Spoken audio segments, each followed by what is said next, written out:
This week on 2024 Campaign Trail, we're in Chicago for an inside look at preparations for this year's Democratic National Convention. We'll hear from Alex Hornbrook, the DNC's Convention Executive Director, about what viewers can expect to see and hear during this year's convention, and from leaders of the United Center about their preparations to host the big event, and from Eric Kincaid of Choose Chicago about his group's efforts to connect local businesses with the politicians in town. But first, our conversation with DNC Host Committee Executive Director Christy George on what it takes to fundraise and organize for one of the biggest events of the political cycle.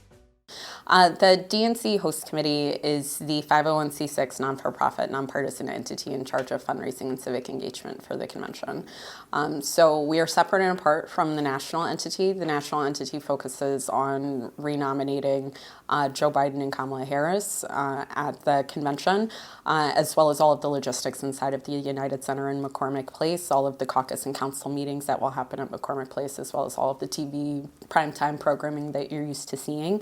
And then on the local side, we kind of focus on everything that's happening outside of the convention hall and outside of the United Center.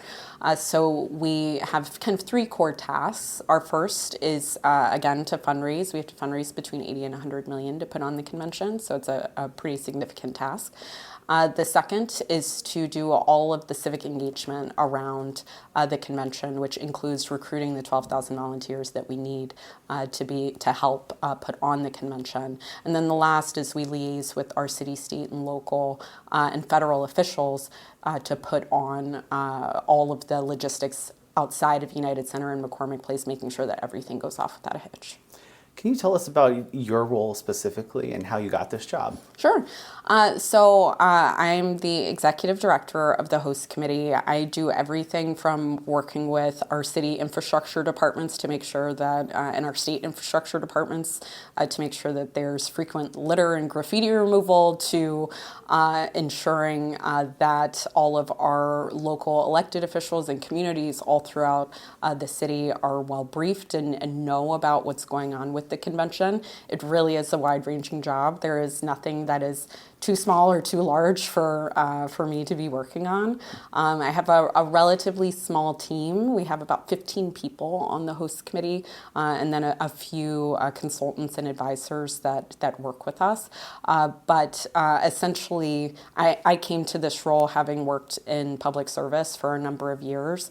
I worked previously at the state of Illinois in a variety of roles and at the city of Chicago in a variety of roles, and I really just saw this as an opportunity to be a part of something bigger than myself and to be a part of this kind of once-in-a-lifetime opportunity.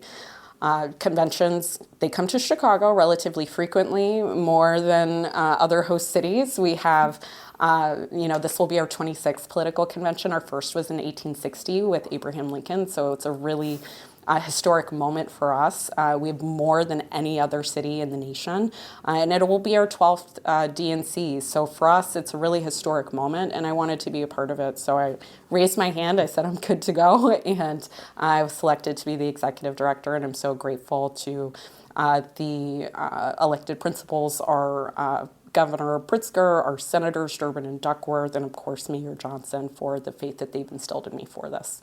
So it's June 2024 now that we're speaking. When did your work begin on the host committee? Sure. So I started on September 25th of 2023, but really the work of the host committee started April 11th, 2023, when Chicago was announced. One of my colleagues who's currently our consultant, Caitlin Fahey, she served as the interim executive director, and she was started day one, making sure that all of the logistics as it relates to the convention went off without a hitch. I picked up the mantle in September, and it has been nonstop, but it's been a ton of fun. So about a year and a half or more of preparation for this convention. Yep. What does that work look like day to day? So like I mentioned, it could be, I've worked with our team at Streets and Sanitation and CDOT to point out where we need curb cuts, to point out where we need to pick up trash. we work on a regular basis with our partners at the City of Chicago and the State of Illinois, as well as Cook County, to make sure that we have all of the resources that we need for the convention. It's also working with our counterparts on the DNCC to make sure that we are adequately addressing any of the needs that they have. So that could be as it relates to delegate transportation, making sure that we're securing shuttles, making sure that we are securing security for any of the ancillary events. It's planning some of the ancillary events. The host committee puts on 3 welcome parties. We have our delegate welcome party, our media welcome party, and our volunteer appreciation party that will happen in and around convention week. So we put those together as well. And then in addition to that, we do a ton of community engagement. One of the key things that we've done is we've started a neighborhood ambassadors program where we have representatives of all 77 of Chicago's community areas, as well as 23 of our surrounding suburbs, to get them excited about the convention and to recruit those 12,000 volunteers for us. So those folks are walking, talking billboards about the convention and also about how great it is for the city of Chicago as well as the surrounding region. So this is also having an impact on local residents and businesses as well. Of course. A lot of them are finding work with the convention, I'm guessing. Absolutely. That is actually one of the points of pride for this convention. One of the things that we focused on is to try and get as much local business to have a piece of the pie as we possibly can. We've released a number of RFPs to date. Many of those have gone to local businesses. Several have gone to diverse-owned businesses, which is really an incredible opportunity for some of our local smaller businesses. Our Expo Services contract, which is one of the largest contracts that we have, it went to Show Strategy, which is a company that is owned by a Black man that is from Inglewood on the south side of Chicago. And so for that, this is really a key opportunity for that company to play on the world stage so that everyone in the, all of these delegates and all of these, especially the media outlets that will be here, they'll be able to see some of the work that our local businesses can do and that they can do similar conventions of this size. I think another opportunity that we've provided to local businesses is with our hospitality contracts. So with those big 3 parties, we hired 2 women-owned firms, both local-based, one that's LGBTQ plus owned, and the other that is a partnership between a Black firm and a Latina firm. And so there, what we're seeing is that they have been able to pull on a lot of our local resources to showcase the city as part of these events. So we're excited. We're excited to get business out. And other things that we've done to ensure that we get local businesses to be a part of this convention. We've started up a vendor directory and a venue portal. Both of them live on our website at chicago2024.com.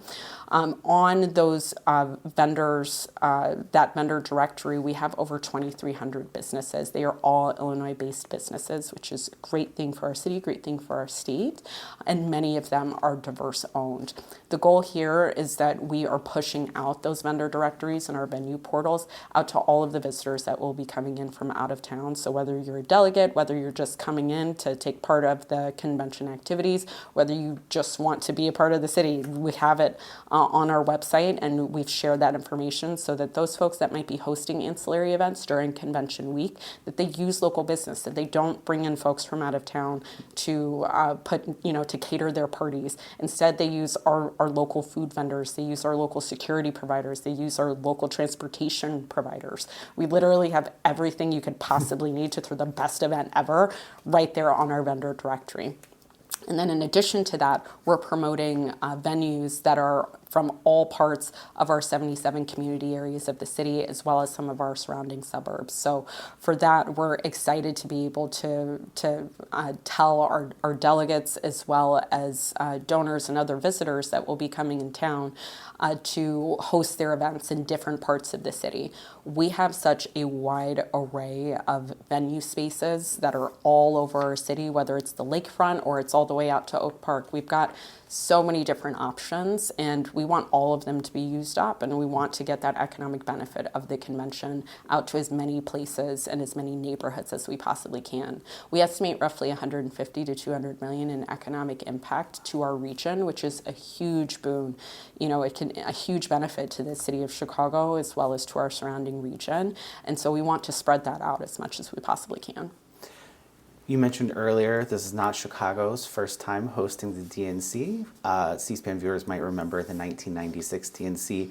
Any lessons learned from recent conventions here in the city? Yeah, absolutely. So I think the 96 convention did an incredible job incorporating a number of different community stakeholders. Certainly the local electeds were very incorporated, very much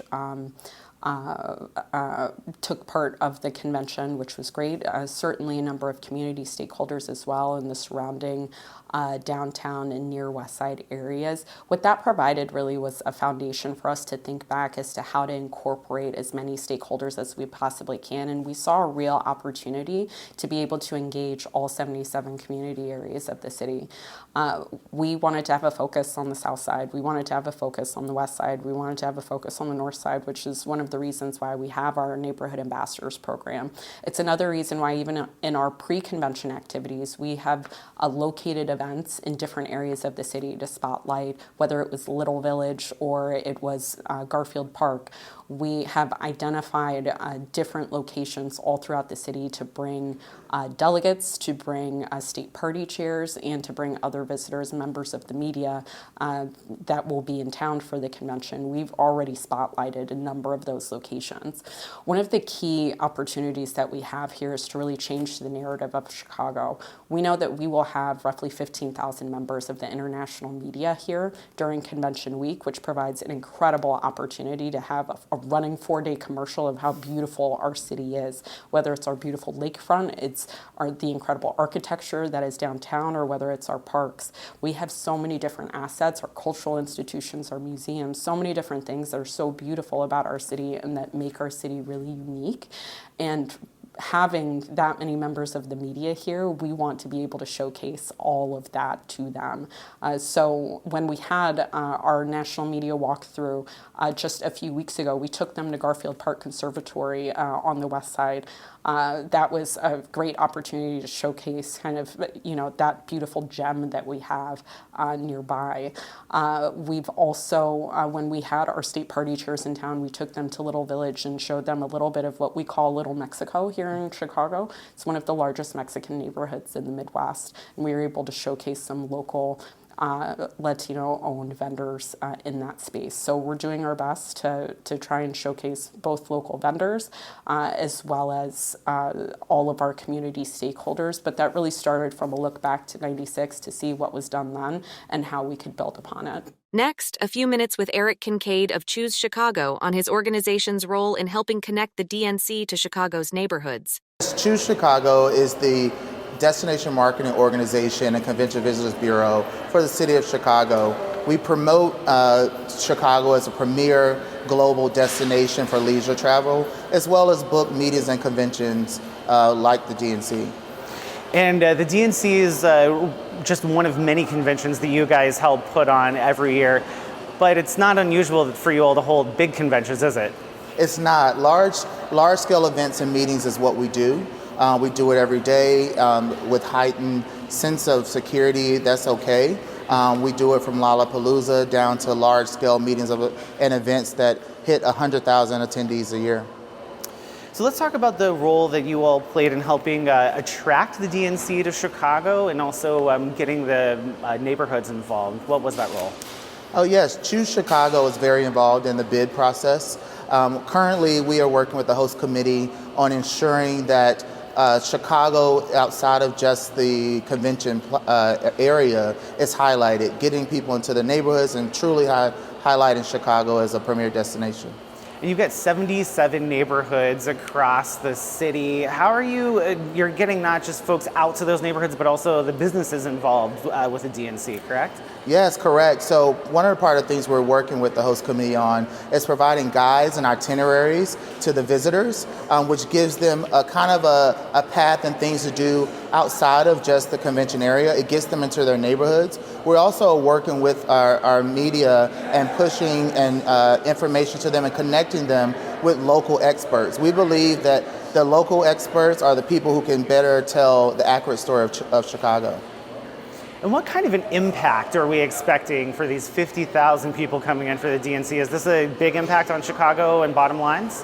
It is a big impact on Chicago. At Choose Chicago, we don't speculate economic impact before it happens, but we are working with tourism economics on providing an economic study, and we're looking for that to be rolled out later in the fall. What are you hoping convention goers, both the delegates, the media that's here, and folks that are just kind of convention gawkers, what are you hoping their walk-away feeling from the convention is going to be about the city? I want them to walk away knowing that Chicago's a dynamic destination, that we can host large-scale meetings, events throughout the year, and that we also see the true essence of Chicago and who we are. Next, we're on to Chicago's West Side and the United Center. That's the site of this year's Democratic Convention, and where we met Joe Myra and Terry Savarese, two United Center executives who told us about how they turn a sports arena into a national political convention hall. You know, we're the host venue for the delegation. We're a part of a larger team with the city of Chicago and the state of Illinois. Most of the main events happen here. There are other things happening across the city, of course. We worked with the mayor and the governor almost 2 years ago, trying to bring the convention here, and we're excited to be the host, and we're excited to see the excitement that we'll be able to generate as this convention comes to life. Joe Myra, how does a large sporting arena like this that most viewers would know from an NBA or an NHL game turn into the site of the Democratic Convention? Great question. So I'd classify it happens over a number of years. As Terry mentioned, we started the planning about 2 years ago. The first thing we did was get our staff on board, get them educated on what the convention is, what it will take, what it looks like, and the energy that will happen over the course of the weeks and months leading up to it, and then the week of. We in fact presented our staff on the award of the convention when the host committee was here, and the Democratic National Convention Committee was evaluating cities. We wanted to show who we are, and that comes to our staff. We do some amazing events in the United Center. Many people know us from Bulls and Hawks games, concerts, large-scale sporting events. It takes a long time to plan. We are in the throes of planning and slowly creeping into execution here in a few short weeks. We've converted most of the back house areas. We're starting to kind of wean ourselves into this. Obviously, we've taken the ice out. The court is now being shipped out for maintenance. So we're slowly kind of getting preparing ourselves and the building for the convention. The other thing that will happen that people will see is that we'll not only in the arena but outside the arena. The big change for us from this event to other events is the amount of the media attention. We'll bring around 15,000 media to the campus, not all in the building, but in adjacency to the building. All the cable runs, we're converting some of the suite areas and premium areas to be broadcast booths. Many of the networks have been here multiple visits. We're working on a lot of logistics to make sure we convert premium areas to media areas. Hospitality is a huge element of this event. So luckily we have a great partner with Levy. They've been a hospitality partner for many years. They're very excited to host and show off our great staff and what we can provide here, not only just in the building, but our campus in the city of Chicago. Yeah, what Joe said about the staff is important. The United Center last year was the second busiest building in North America and the third busiest building in the world. So yes, a great facility, yes, a fantastic market, but you can't pull off that type of work without the facilities and a hardworking staff. So the first thing that Joe had to do was to sort of get the staff in the mindset of you're going to come off of this super busy year, and now we're going to go build what, this is my 43rd year in the industry. There is no harder event to do inside an arena than a political convention. I mean, the stakes are high, security is high, every delegate, every person who comes through here is a VIP. So to get the staff in the mindset of that before we started doing this supercharged build was very important and a piece that Joe really had to lead to get us to this point. And the physical changes are not insignificant. It's not going to look the same as what we're seeing behind you right now, right? That's correct. That's right. Yeah, we're working hard hand in hand with the DNCC, the host committee, to work on production details. We have some very talented folks working on the production elements. We're focusing on every detail. We've seen examples, we've seen some sneak peeks, but we have not revealed that yet. We're very excited what we're seeing behind the scenes and how it's coming together. But like I said, we have to convert the arena in many different areas and many different versions of what you typically see a building of this size. Luckily, we're on the west end of our building, which is where most of our production happens. Not all conventions have the same orientation, so we're excited about that. But like I said, the campus transforms inside, outside. We have a number of partners. We've been very lucky to work with great partners at the DNCC and the host committee with the City of Chicago. They've come up with a great plan. We're very excited, and we feel very prepared for this event. And the energy that Terry talked about with the staff, with our ownership group, is starting to become very, very palatable as we get into the lease period. Terry, we interviewed you in 1996 when this arena was 2 years old and getting ready to host the 1996 Democratic National Convention. Terry Savarese is Vice President of Operations for the United Center, and he is joining us inside our Skybox location. Good evening. Good evening. Everything on target? Looks like it. A little bit of finishing touches, a little touch-up paint here, a little cleaning there, but by and large, you're seeing about the culmination of 60 to 65 days of work coming to a very quick close. In the last 28 years, what's changed here at the United Center and in Chicago? Well, I was a lot younger then. It was interesting that when we actually pitched the convention back in, I think as early as 1993, we were bringing the convention committee people through a building that was still under construction. So it was a little intimidating to watch a brand new building start to get taken apart, building network spaces and what have you. But of course, a lot of things have changed. Certainly on the media side, back then, internet was in its infancy. We didn't have the social media. You had your major networks. You had a couple of cable networks, but not the breadth of what you have right now. So that brings with it its own set of challenges. The instantaneous news is something that certainly conventions since then have to become more mindful of. But it was also a different time. It was a sitting president, which brings its own challenges. So we're faced with the same thing there. So there's some things that are similar. It's the same production team as it was in '96. So it's good to see some old friends and get to reconnect with them over the last year and a half as we've started this planning. But it is also a different city. One of the things that the convention did in '96 was bring economic development and opportunity to the west side of Chicago, something that did not exist before we built the United Center. So we're hoping to do the same thing here 28 years later, and as we look to do other private investment in the campus and beyond, we hope that that this convention brings that opportunity not only up to our doorstep, but into the neighborhoods beyond us that really are looking for those opportunities. A last stop on our look inside this year's Democratic National Convention. We're back to the city's West Loop, where we caught up with Alex Hornbrook. He's the DNC's Convention Executive Director, who told us about what viewers can expect with this year's big event. Absolutely. So I'm the Executive Director of the Democratic National Convention Committee. So I lead, along with our convention chair, Mignon Moore, Chicago native, our team here who's charged with planning and executing our convention, really building the literal and figurative stage for President Biden, Vice President Harris, and our party to tell their story to voters this August. Okay, so let's go back to the beginning. Who selected Chicago and why?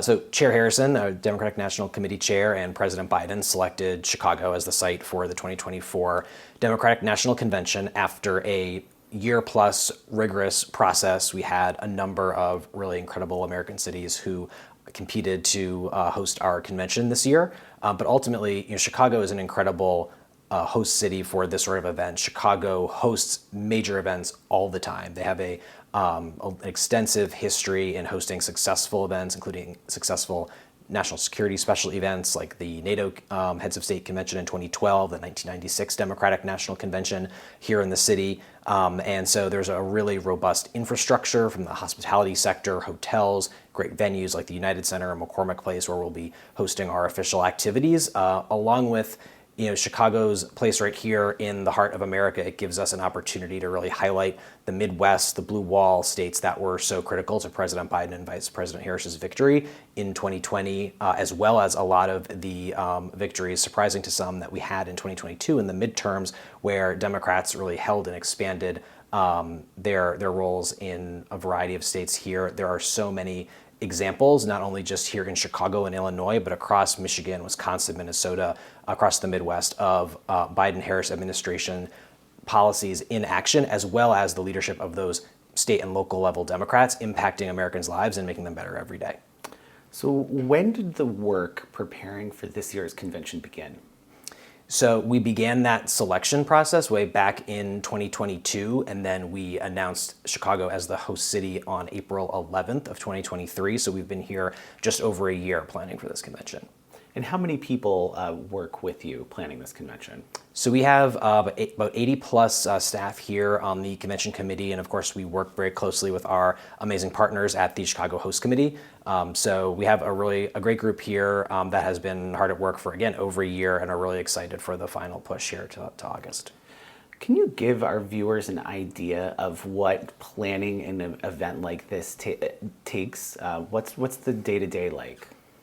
Well, there's no single template for our day, that's for sure. There's a couple of major sort of streams of work that we engage in. One is a lot of this nuts and bolts logistical planning. We have 50,000 roughly visitors that'll be coming to Chicago this August, and so we work really closely with the hotel community. We work really closely on transportation, obviously security coordination, the construction and build out of the United Center to become that stage, that convention hall for our candidates and our party. So there's a lot of really nuts and bolts logistical work. There's also, of course, a great deal of work with the host committee to engage with the city of Chicago, make sure that this is a really great, legacy defining moment for the city as well as for the Democratic Party. And then, of course, working very closely in coordination with our colleagues at the National Party and with the president's campaign to ensure that we are, setting up to really tell the story that that the American people need to hear about Joe Biden and Kamala Harris's accomplishments. So a collaboration between a number of planning organizations, but similar goals at the end. What are the goals for the convention? What's the kind of overarching vision that you're looking to project, not only to the delegates, but also to folks watching at home? So our goal, again, is to build that stage for President Biden, Vice President Harris, and our party to tell the story of their historic accomplishments of the last 4 years, and to tell the story of their vision for the next 4, and to really highlight the stakes of the election this November. I think you'll see here this story of unity and forward progress that the president and vice president have been telling since their first election, in contrast to the extremism, chaos, and division that we think you will be seeing from the other party in Milwaukee in July. And of course, nominating the president and vice president is the big goal. And because of some technicalities with rules in Ohio, that is happening technically before the convention. Is anything going to look different than what we've seen in the past, particularly with the roll call of states? Well, the convention is obviously a critical moment for the party to be able to reach Americans where they are. One thing that we are really excited about is the opportunity to take the best elements of the traditional conventions that people became accustomed to, as well as the virtual elements of 2020 that we had to innovate out of necessity and bring the best practices from both. So this is not an either or experience, but something that allows us to have the community and the collaboration of everyone being here in person, as well as employing these new strategies to make sure that we're reaching voters where they are. We do have the option because of to adjust our rules because of these technical challenges in Ohio, ensuring that everyone in the United States has the option to vote for Joe Biden and Kamala Harris on their ballot in November, but that does not diminish or implicate the important work that we're doing here. And so what the specific roll call or other programmatic elements might look like on the stage is something that we are still working through right now. It's a long creative process, but we're really excited to bring our delegates together in Ohio, to bring our delegates together in Chicago, and to innovate and to employ all these really exciting strategic tools that we have to reach the American people. So we're speaking now in early June, got about a little more than 8 weeks to go. What do those last 2 months of prep look like for you and your team? It looks like a very fast sprint. We're running a marathon at sprint pace, but we feel really strong and really excited about where we are. We have, again, really strong collaborations, both with all of our local hosts here, as well as with our candidates and our party. And so we are just working every day to put those nuts and bolts pieces in place so that the president and the party have the opportunity to put their best foot forward and tell their story to the voters in August. One last question for viewers at home. What are you hoping their takeaway on the last night of the convention is?